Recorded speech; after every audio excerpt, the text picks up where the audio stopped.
Okay, today I'm going to show you guys how to make a weedless squid rig daisy chain. Now what a daisy chain is, it is a long stretch of line that will consist of four 4-inch squids and a 6-inch squid with a hook trailing it behind, meant to replicate a school of baitfish swimming along. Here's what it'll look like. We'll have a 6-inch squid on the back, weighted with a 3/4 ounce sinker in its head. 7/0 hook with a 1.25 inch long willow leaf spinner blade to act as an attractant. We'll have 2 feet of line, then we'll have our first 4-inch, and then every 18 inches will be our 4-inch all the way up through. 2 feet at the front to our loop. And now I'll show you guys how to step by step make this rig. Okay, now what you're going to need is get your squids all set out.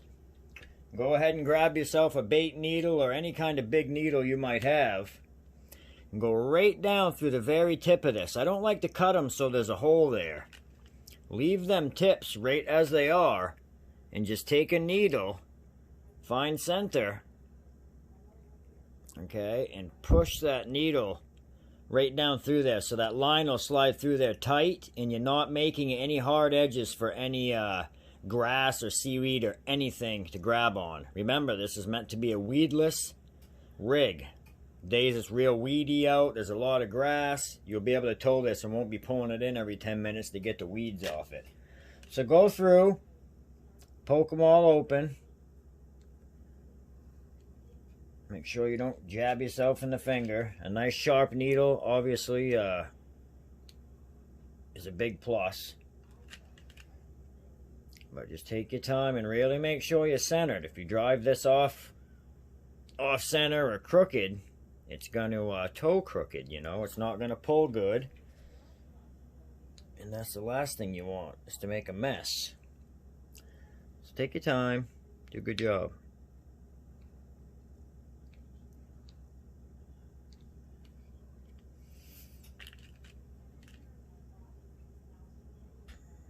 Last one done. Okay. And next is to get the weights in these heads. And what I like to use are these. It's a steel weight. Okay, this is a 1/2 ounce. We're going to go with a 1/2 ounce in this one. And it's that kind of bullet shape. It's not really an egg.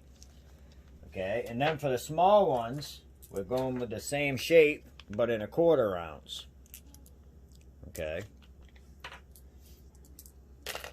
What we want to do is get a little pledge. Get yourself a Q-tip. Go ahead and toss a little pledge in a pile here in your plate. Throw some on your tip. Okay, and then you just want to open up your little squiddies. You can just spray it in there, but I find it makes a mess. I just like getting it in where it's got to go.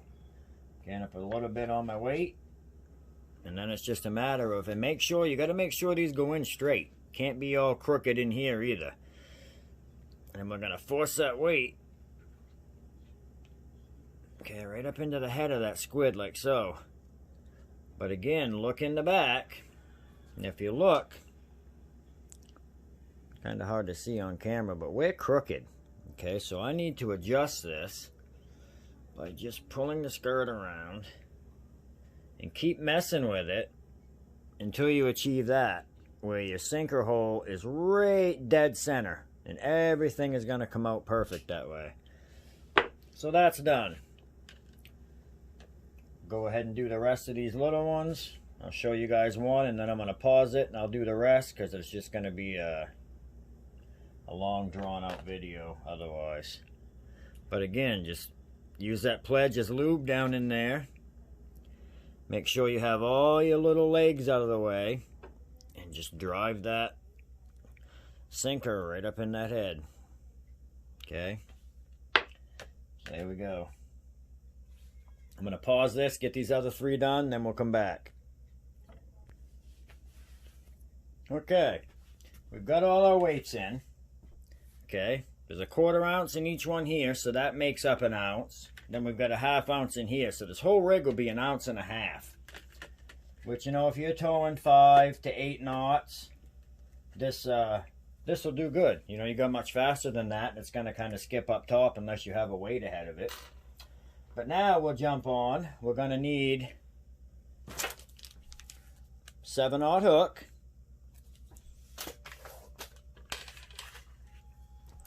I'm going to use a 150-pound mono on this.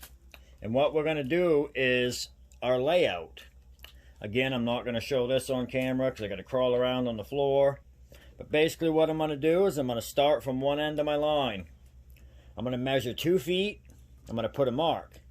I'm going to measure 18 inches from there, put a mark. 18 more, put a mark. 18 more, put a mark. And then 2 feet and cut it off. And that's going to give me, from my loop back, 2 feet, a 4-inch squid every 18 inches, 4 times, and then 2 feet back to my 6-inch squid with a hook. That's how I like to set them up. Seems to work best. Not as many false strikes as if you have them closer together and your hook squid closer to the other ones. You tend to get a lot of mid strikes, I've noticed. So I'm going to go ahead and lay this out, and I'll show you what we've got. Okay, so here's my line. Like I said, we've measured down 2 feet, and you'll see I've got a black mark. Okay, 18 inches from there, a black mark, and so on. 4 times, another black mark. Okay, and this is going to give us our mark to position our crimps, and they're going to hold all these squids in place. Okay, and 2 feet from that last one is our final mark, and we'll go ahead and cut it clean there. Now what we're going to do is go ahead and start making this rig.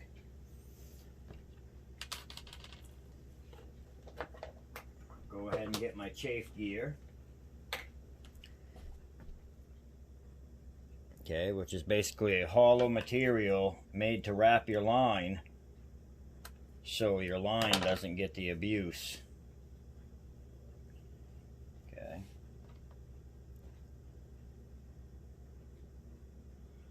Go ahead and get that all set. Now I'm going to get my crimps.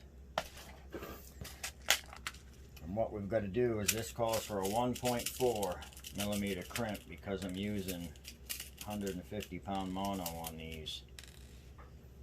So on goes a crimp, on goes the chafe gear, on goes the hook. And then we're going to take this mono back around into our crimp. And I like to take, I got to get a lighter here, and I actually melt that a little bit to keep it from pulling through.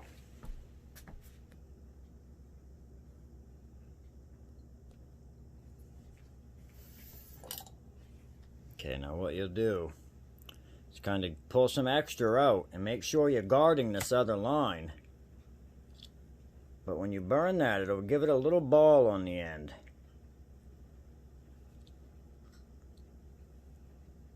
Okay, and that'll prevent that from pulling back through this crimp. Say you don't make a perfect connection, this could save your butt.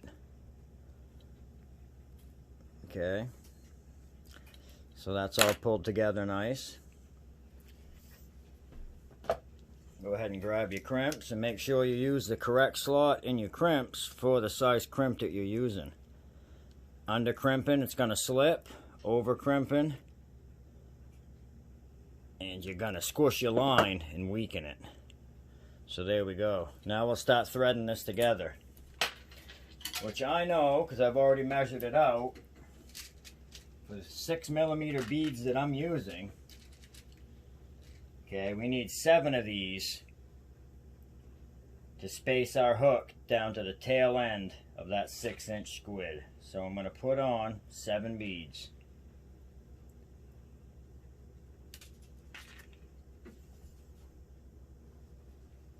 Five, 6, 7 beads. Moisten your mono, a little bit of spit, thread the line through your squid. And that is going to come right up through that hole that you made.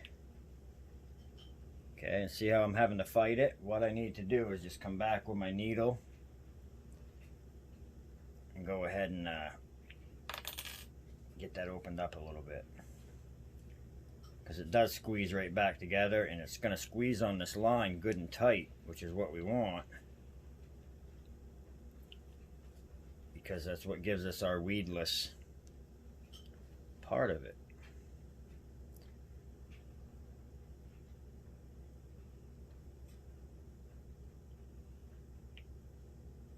See? It finally pops through. Slide this guy all the way down to the end of where your hook is. Make sure you don't get your legs tangled up under your beads.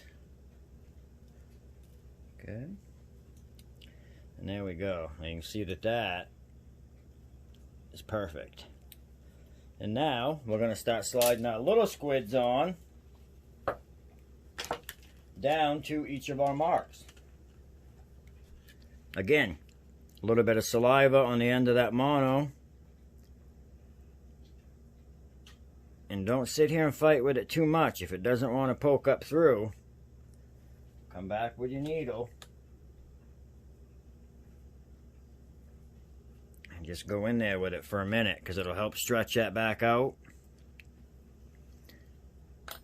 And then it'll go right up through. And it's a little bit of a pain to do, okay, but this is going to keep this from collecting any weeds. You'll see what I mean. Actually, we almost messed up right there. We got to have a crimp ahead of every one of these guys. So on goes the crimp, and then on with the squiddy.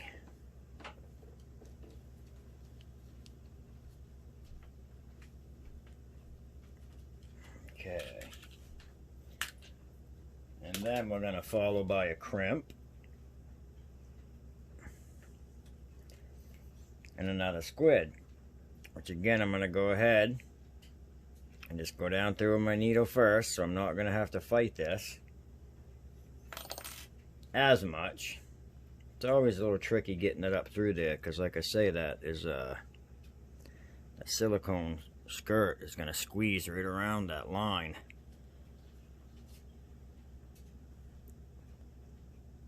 As you can see right there, and it makes a very tight grip on that line. It's just nothing for any seaweed or anything to grab onto. That's what makes it such a good rig. Okay, another crimp. Another squid.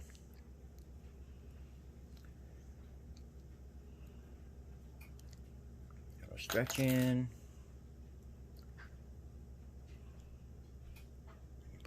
Through, and another crimp,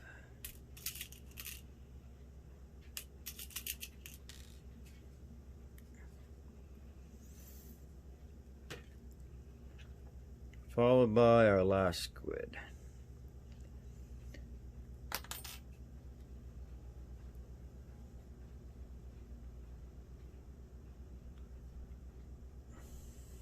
Okay, now what we're going to do,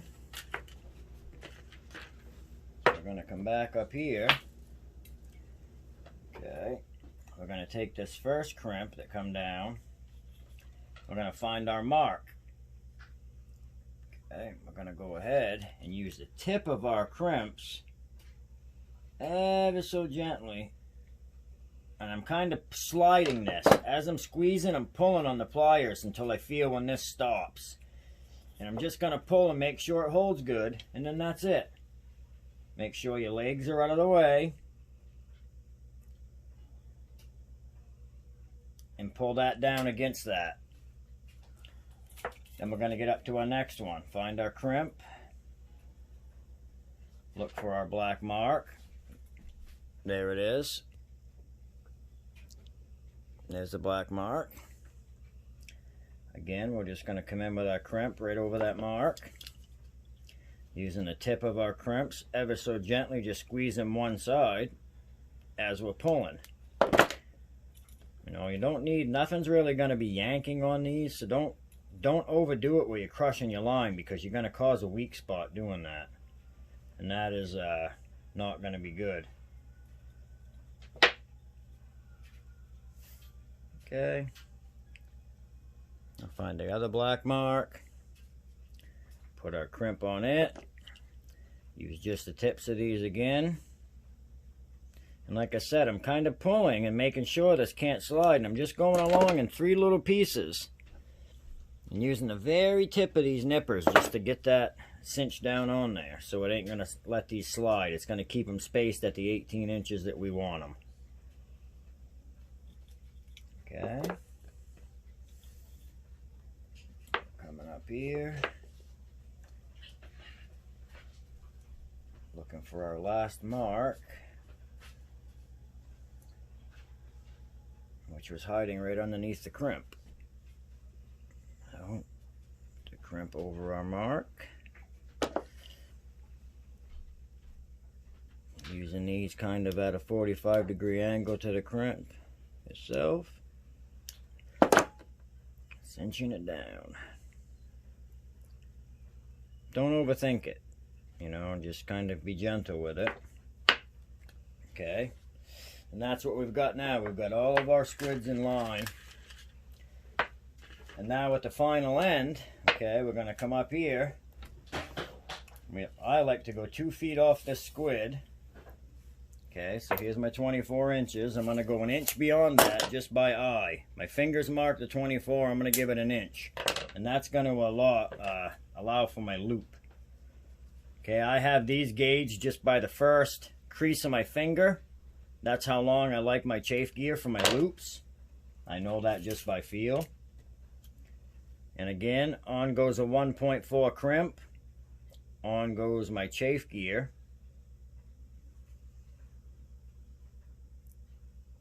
Loop back around, leaving plenty of extra right now, because we're going to go right up through like this again. Okay. I'm going to come in and put that ball on there again. Like I said, that keeps that from pulling through.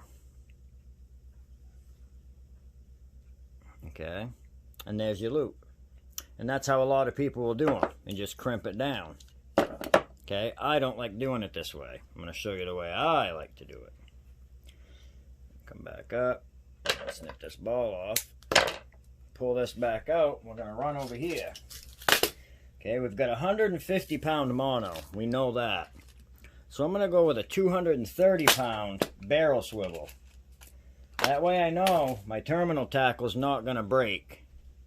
The line on the daisy chain is going to break, because everything ahead of the daisy chain to the reel will be stronger. Okay, so you're just putting on a barrel swivel instead of a loop. And now say I have my snap swivel on my main line, my snap swivel will connect to this barrel instead of directly on the loop. It's just a little bit of extra precaution so nothing tangles up. It'll let it spin freely. Okay, and there's our end right there.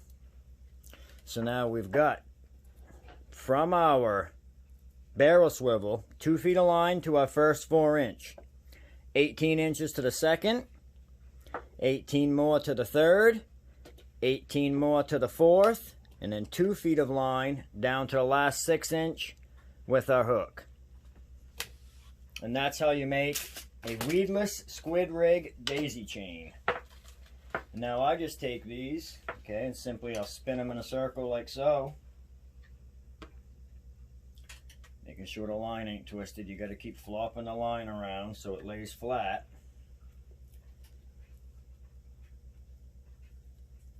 Okay, spin them all around. Spin it around. And there you go. Now that can be put in a little bag. You can oval it out, you know, and stick it in your bag and you're ready to go fish.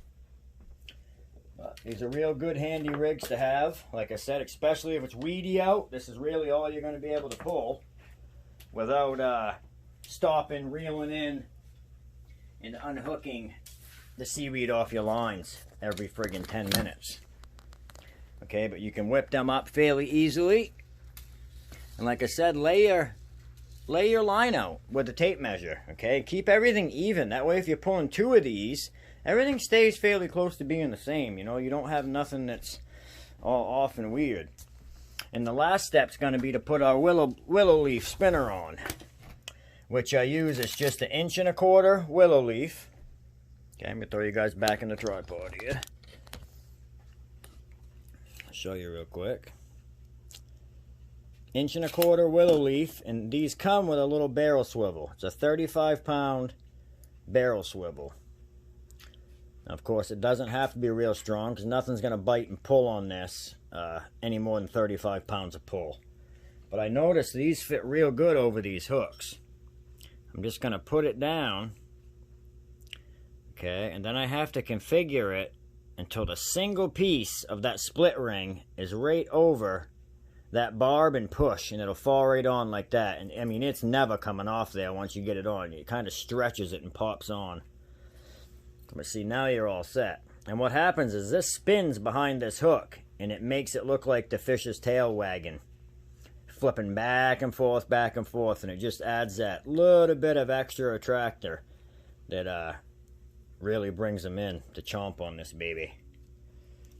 But anyway, if you guys liked the video, hit the like button there, subscribe to the channel. I'm just getting started. I do a lot of DIY things, from fishing rigs to vehicle repair, home repair, HVAC work, furnace work, you name it, we get into it. We try to do it as good or better than store-bought or what you'd get from a mechanic. So, see you guys next time. Thanks for following.